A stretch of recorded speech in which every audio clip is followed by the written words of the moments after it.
Bien, muchachos.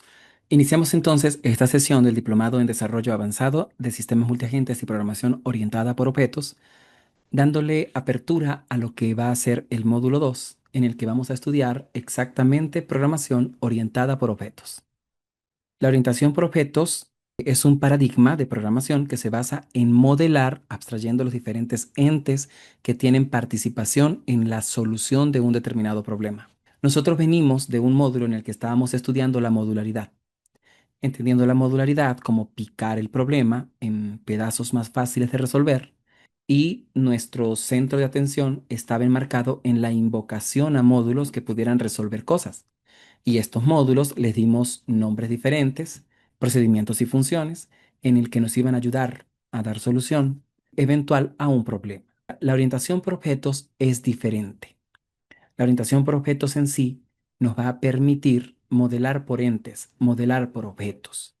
Eso quiere decir que si nosotros tenemos, por ejemplo, una cafetera, queremos modelar un problema que involucre una cafetería y queremos tener dentro un nuevo tipo de dato que sería una cafetera, por ejemplo.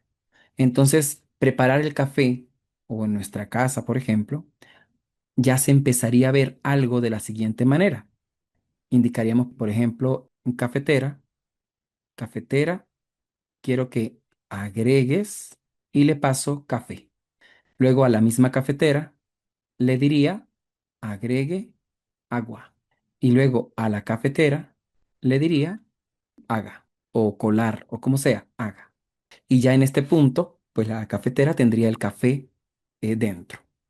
Eso es parte importante de lo que debemos empezar a concebir en este momento. Esto es un ejemplo introductorio 100% de cómo ahora vamos a visualizar el mundo, porque es un paradigma. En programación siempre yo le comparto a mis estudiantes que cuando vemos el paradigma modular, el mundo debe cambiar. La forma en cómo usted ve el mundo, cómo se solventa, ya uno empieza a ver a las personas como un módulo, casi, que resuelve algo. Entonces, por favor, Anita, imprime el trabajo y se lo entregas a María. Es una invocación a procedimiento para que haga unas determinadas instrucciones y resolver un problema. En la orientación por objetos es otro paradigma con otra concepción. Los módulos los vamos a seguir utilizando, pero ya es hablar de Anita como un objeto que puede tener inteligencia, que puede tener un montón de cosas que va a hacer que sea mucho más interesante cómo vamos nosotros a resolver los problemas en general. ¿Qué vamos a empezar a estudiar para darle forma? Porque no es tan, es sencillo, pero no es tan inmediato como nosotros hacíamos algo con los módulos en general. Cuando nosotros estamos hablando de orientación por objetos, hay dos conceptos que van a surgir naturalmente y que van a ser los más importantes, son estos, clases versus objetos. Cuando nosotros vamos a desarrollar por alguna razón un objeto, primero debe existir su clase. Cuando nosotros hablamos de una clase, la debemos concebir o la vamos a concebir como una plantilla o un plano que va a definir una estructura en términos de atributos de un objeto. O no lo voy a llamar objeto, de atributos de un ente. Y va a modelar el comportamiento a través de métodos de esos entes. El objeto, por su parte, no va a ser una plantilla, sino que va a ser la instancia concreta y única que se va a crear a partir de la plantilla. Cuando nosotros vamos a hacer una clase, lo que vamos a hacer realmente es un molde. Imaginen por un momento que ustedes extienden una masa para hacer galletas. Esta masa, supongamos que es algo así. Bueno, vamos a dar otro color acá. Ustedes extienden una masa para hacer galletas y tienen un molde particular. Y ese molde, pues, es algo que puede ser como un cubo, que usted lo aplasta y crea galletas cuadradas. En la masa, usted al apretar su molde va a crear galletas cuadradas, que son las que después va a hornear. El molde es la clase y la galleta es el objeto. Para poder que exista una galleta, tiene que haber existido su clase, su tipo de dato. En el módulo pasado nosotros estábamos estudiando los tipos de datos como los tipos de datos simples. Solamente eran bastante sencillos, los enteros, todos estos. Pero ahora vamos a evolucionar ese concepto de tipo de dato. Ahora nuestros tipos de datos van a venir en términos de clases. Y todo lo que compone el mundo que nosotros observamos pertenece a una clase, viene concebido a partir de una clase. Por ejemplo, la cafetera que mencioné hace rato. Esa cafetera proviene de una clase, de la clase de las cafeteras. Entonces yo puedo abstraerla, empezar a abstraerla, por ejemplo, puedo hacer acá un cuadro, lo voy a dividir en tres partes. Acá voy a poner la clase, que es la clase de las cafeteras, cafetera, y va a tener dos partes importantes, que van a ser los atributos, que son las características del eventual objeto que aún no existe porque es el molde nada más. Entonces, bueno, aquí puede ir que la capacidad de agua, cuánta agua le cabe, la capacidad de café, puede ir, observen que son atributos, son cosas que las podemos concebir como si fuesen las variables, los identificadores, ¿no? Cantidad de agua, cantidad de café, color, peso, marca. Tiene un montón de cosas que son atributos de la cafetera. Y tiene los procesos, los métodos, lo que ella puede hacer. ¿Qué puede hacer una cafetera? Puede crearse o crear. Puede destruirse, dañarse, ¿cierto? Dañarse o dañar. ¿Qué más puede hacer una cafetera? Puede hacer café, que ese sería como su principal método, hacer café. Habrá otra cosa que pueda hacer una cafetera. Puede calentar agua, ¿cierto? Observen que ya esto no son atributos, son procesos que la cafetera hace. Pero este es el ejemplo de la cafetera. Pero yo les estoy diciendo que todo en el mundo proviene de una clase. Incluso nosotros pertenecemos a una clase. Nosotros somos personas, que es la clase, porque ustedes no ven, bueno, esto que voy a decir puede ser un poquito filosófico, ¿no? Ustedes no ven al concepto personas caminando por la calle, ¿cierto? O no personas, persona. Entonces, la abstracción de persona es lo que va a permitir crear personas eventualmente. Entonces, una persona, atributos de una persona. Bueno, hay un montón de atributos, ¿no? Podemos empezar con, tiene un color de ojos, tiene un color de piel, tiene una edad, tiene una estatura, tiene un sexo asociado, tiene un corazón, tiene un pulmón, bueno, todo lo que constituye una persona, ¿no? Tiene un cerebro. Esos son atributos. Y ojo que aquí estoy involucrando de una manera muy orgánica cosas que hacen que hacen parte de nosotros, ¿no? Como un pulmón, un cerebro. Ahorita usted dice, ajá, pero ¿y cómo? Porque ya va. Nosotros tenemos son tipos de datos simples, no esos. Entonces, bueno, voy a borrarlos por el momento, pero para allá vamos. Solo para que creo que todos podemos aceptar, ¿no? Que las personas tienen todos estos órganos también. Además que tienen pensamientos, tienen manos, piernas. Todo eso son atributos de una persona. Pero nosotros hasta el momento, pues se nos hace más fácil decir los que tienen tipo de datos simples. Por ejemplo, peso, que es un float. Color de piel, le puedo poner un string. ¿Qué otra cosa puedo así, algo sencillo? Edad es un int. Número de hijos es un int. En fin, número de hermanos. Las personas tienen un montón de cosas, un montón de características. Eso es lo que quiero que vean. Pero también tienen un montón de métodos, de cosas que pueden hacer, de procesos que pueden hacer. Por ejemplo, pueden hacer, ¿qué cosas puede hacer una persona? La primera cosa que hace es nacer. También puede morir. ¿Qué otra cosa hace una persona? Bueno, ahí viene el montón. Puede caminar, correr, comer, estudiar, un montón de cosas. Básicamente los verbos en infinitivo. Bueno, habrán unos verbos que no nos competen, por ejemplo, volar, las personas no vuelan, incluso dependiendo de la abstracción, una persona podría volar. Entonces, aquí van todas las cosas que puede hacer una persona. Por ejemplo, acá, mover, comer. Cuando nosotros creamos una clase, la clase en sí no va a tener, por ejemplo, aquí en persona, yo le estoy diciendo, tiene una infinidad de atributos y tiene una infinidad de métodos. Pero resulta que cuando nosotros estamos programando, no necesitamos todo eso. Va a depender para qué queremos a la persona, por ejemplo. Y ahí sí viene la abstracción.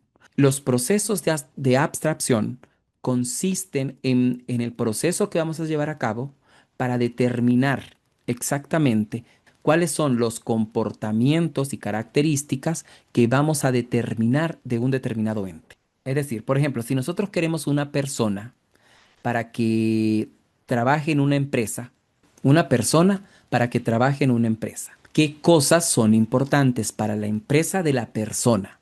Entonces ahí ya se limita mucho, porque yo voy a decir edad, necesito edad, necesito, vamos a suponer que es una empresa de desarrollo web.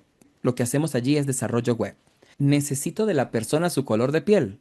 No. ¿Necesito de la persona su estatura? No. ¿Necesito de la persona el color de ojos? No. Se supone que no se necesita, ¿no? Eso no sería lo que yo voy a medir en una persona para que trabaje en una empresa determinada. Pero sí la edad, necesito una edad y quizás pudiera ser la edad por términos legales, ¿no? No puedo, de repente me prohíben contratar determinadas edades, por ejemplo, menores de edad. Hay cosas por allí que pueden ser delicadas con respecto de la edad. Además, después de cierta edad debo pensionar a la persona. O sea, la edad es importante para una empresa. Pero también yo necesito que la persona tenga, por ejemplo, un número de identificación nacional, DNI. Puedo tener un DNI. Puede haber un grado académico. Otra cosa importante, necesito yo, por ejemplo, nombre.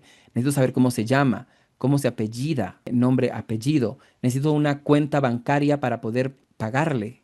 Ya ahí estamos concentrados en lo que necesitamos para la empresa. Ya no nos interesa si la persona aguanta 15 minutos debajo del agua. O sea, eso no me interesa para desarrollo web. Genial que la persona pueda aguantar sus 15 minutos bajo el agua, pero pues a mí eso no me va a dar nada en la empresa. Ahora, ¿qué cosas puede hacer la persona para la empresa de desarrollo web? Entonces, desde luego tengo que poder crearla, ¿no? Crear. Y también puedo despedirla, ¿no? Que sería como una especie de morir, pero despedir. O bueno, o contratar, despedir también. Creo que quedaría mucho más bonito así. ¿Qué otra cosa debe hacer? Bueno, debe cumplir horario. Cumplir horario es un proceso, porque es que debe llegar, debe trabajar, debe hacer. Ahora, cada persona en general pues va a tener un conjunto de procesos propios para la empresa. Por ejemplo, entregar trabajos, ¿cierto? Entregar, proponer alguna cosa. Imagínense cualquier cosa que usted necesite que la persona haga. Desarrollar, ¿sí? Codificar, son cosas que debe hacer. De repente hay una persona que la quiero clasificar si es de backend o si es de frontend o si hace las dos cosas, ¿no? Si es full stack. Entonces yo puedo poner en los atributos un nivel. Entonces ahí yo voy a saber si la persona qué es para poder pedirle determinadas cosas. Esto es un ejemplo introductorio. Lo que quiero es que entiendan bien varias cosas allí. La clase como tal, la clase como tal va a ser la plantilla que permite crear un determinado trabajador en algún momento. Pero, por ejemplo, si yo considero a Carlos ya como trabajador de la empresa, yo sé que Carlos tiene la edad, el DNI, el nombre, el apellido, el nivel, el grado académico, todo, la cuenta bancaria, todo. Ya lo creé, lo puedo despedir en algún momento, puede recibir dinero, puede trabajar, puede desarrollar, puede hacer muchas cosas. Carlos como persona, porque Carlos es una persona. ¿Estamos claros hasta allí? Vamos a suponer que considero Sara. Carlos y Sara son persona, son una persona. Y los dos van a tener todos los atributos y todos los métodos, pero su funcionamiento va a ser diferente. ¿Por qué razón? Porque en cada atributo va a haber lo que le corresponde a cada uno de ellos. Y ellos van a constituir o definir los objetos de mi programa. Es decir, que para yo desarrollar, voy a utilizar a Carlos o voy a utilizar a Sara. ¿Quedamos claros hasta allí?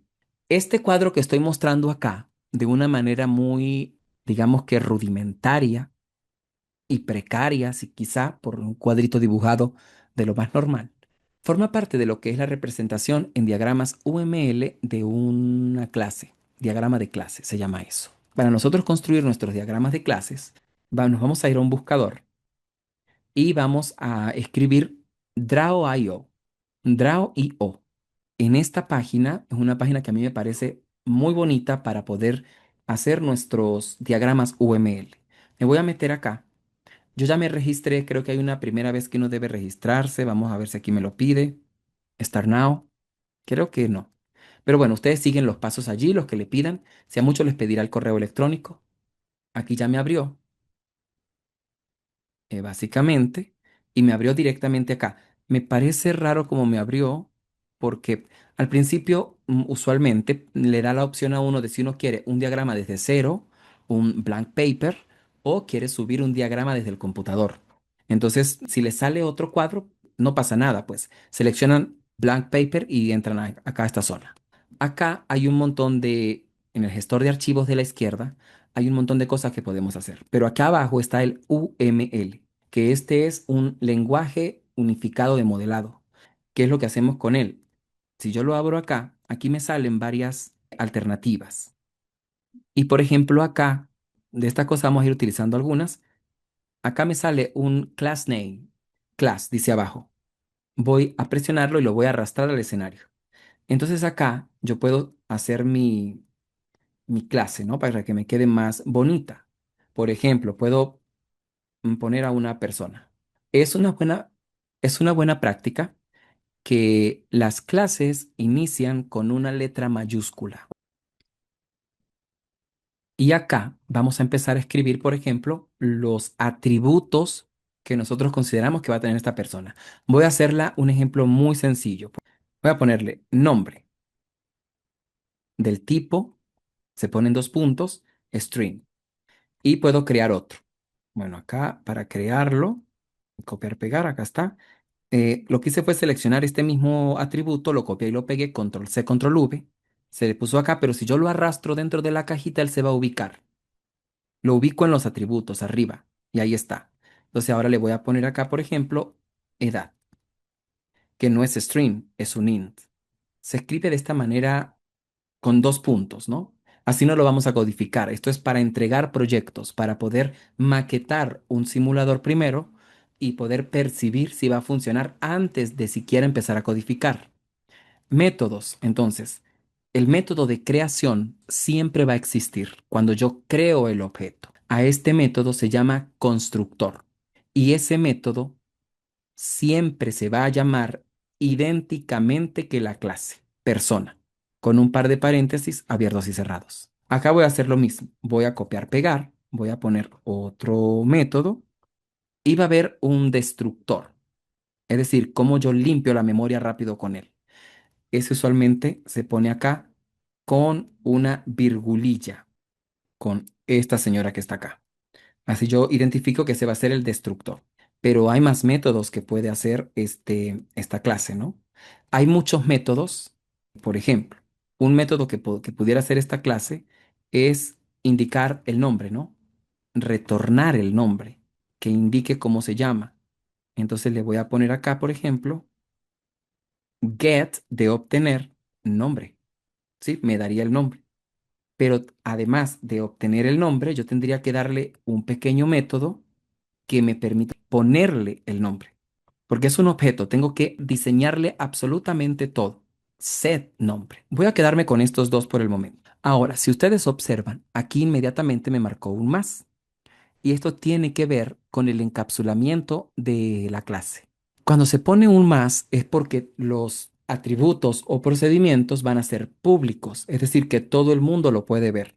Pero resulta que los entes tienen la capacidad de tener unos atributos o métodos privados, cosas que nadie sepa. Por ejemplo, el nombre de una persona es un atributo privado, porque usted ve personas en la calle y no puede saber cómo se llaman, ¿cierto? La edad también es privada. Aunque nosotros podamos de repente decir, oye, esa persona tiene 32, esa persona tiene 18, sigue siendo una aproximación que yo estoy dando o una adivinación. pero no lo puedo saber. Yo tengo que preguntarle la edad a la persona obligatoriamente. El método constructor siempre va a ser público y el destructor también. Y pueden haber métodos que son públicos o privados. Esto lo voy a ir maquetando poco a poco porque es algo extenso. La clase de hoy es teórica para poder hacer nuestra práctica con libertad. Ok, me voy a ir al código y vamos a hacer nuestra primera clase, sencilla así como esta persona, y vamos a hacer el primer proceso de instanciamiento. Es decir, vamos a estar trabajando con instanciamiento.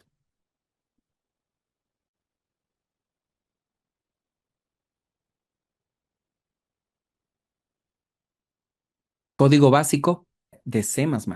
Voy a crear mi primer molde, así como lo estuvimos haciendo en Draw. Toda clase va a iniciar con la etiqueta class. Observen que la tilde en negrita, porque es una palabra reservada. Y le voy a poner el nombre, persona. Y luego voy a crear un bloque. Ese bloque es la cajita. Este termina en punto y coma. Y este va a estar dividido en dos secciones. Una va a ser para los atributos y otra va a ser para los métodos.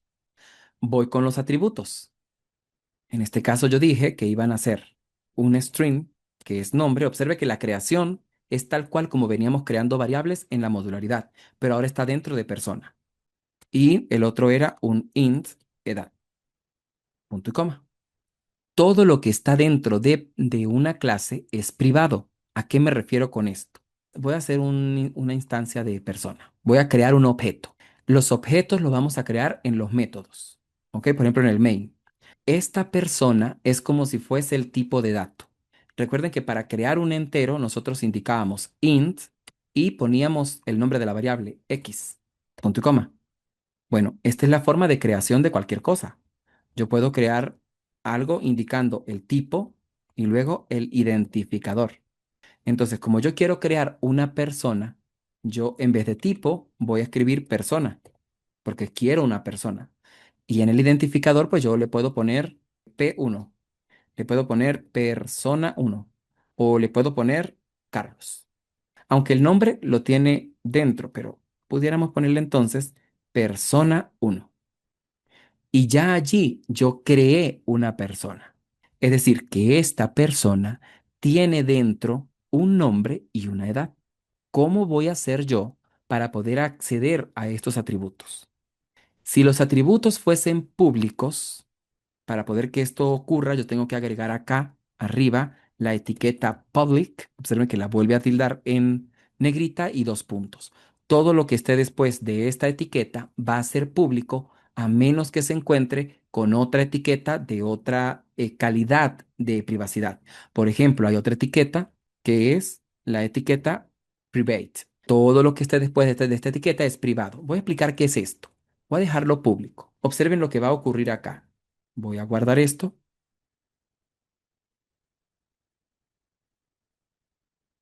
Instanciamiento. Cuando yo ya tengo la persona uno, yo le puedo decir persona uno punto, operador de acceso punto. Y observen que me bota en la ayuda edad y nombre. Yo puedo perfectamente aquí agarrar, por ejemplo, la edad y decirle, tienes 23 años, punto y coma. Y luego le digo, mira, persona uno, tu nombre va a ser, entonces, entre comillas simples, Carlos. Yo puedo crear otra persona, persona 2. Y entonces a persona 2 yo puedo acceder a su atributo edad y decirle, oye, tú tienes 34. Y a persona 2 entonces yo le digo el nombre, María. María, punto y coma. Y estos dos objetos son totalmente diferentes, aunque comparten la misma clase, así como nosotros. Todos nosotros somos iguales en algún sentido. Todos tenemos dos riñones. Bueno, hay gente que tiene uno o gente que tiene tres, pero en general todos tenemos dos. Tenemos dos pulmones, dos ojos, una nariz, un color de piel, tenemos cabello. De repente algunos ya no tienen, pero tenemos cabello o en algún momento tuvimos. Tenemos qué más? Tenemos una edad asociada, un nombre, un apellido, un DNI. O sea, en ese sentido todos somos iguales, pero somos únicos. Y esta unicidad no es de que somos únicos en el universo y verlo como religioso, sino que somos únicos en el sentido de que mis características en atributos son totalmente diferentes a las características de Carlos, de Leonardo, de Joseph. Son características absolutamente diferentes. Cada uno tiene sus características, sus atributos en un valor determinado. Alguno puede decir, ajá, pero ¿y para qué la persona? Bueno, ahorita estas personas no nos sirven para absolutamente nada, no sirven para nada, solo para entender de qué va el asunto. Que usted diga, ah, ok, así como está acá, yo creo una clase que es el molde con el que yo voy a crear objetos. Y así como está acá, yo creo objetos. Y así como está acá, yo accedo a los atributos del objeto y empiezo a interactuar con el objeto. Eso básicamente es. Aquí me faltan obviamente muchas cosas. Aquí yo compilo, voy a compilar para que vean que no hay error, todo perfecto. Pero si yo cambio esta etiqueta por la etiqueta private, que de hecho si usted no pone nada de etiqueta, la clase es privada. Y compilo, me voy a llenar de errores, porque me va a decir, oye, esto aquí no puede acceder a la edad porque es privada. Si yo aquí le pongo persona uno punto, no me muestra nada porque todo está encapsulado y privado. Esta va a ser una interacción que vamos a ir teniendo con los objetos.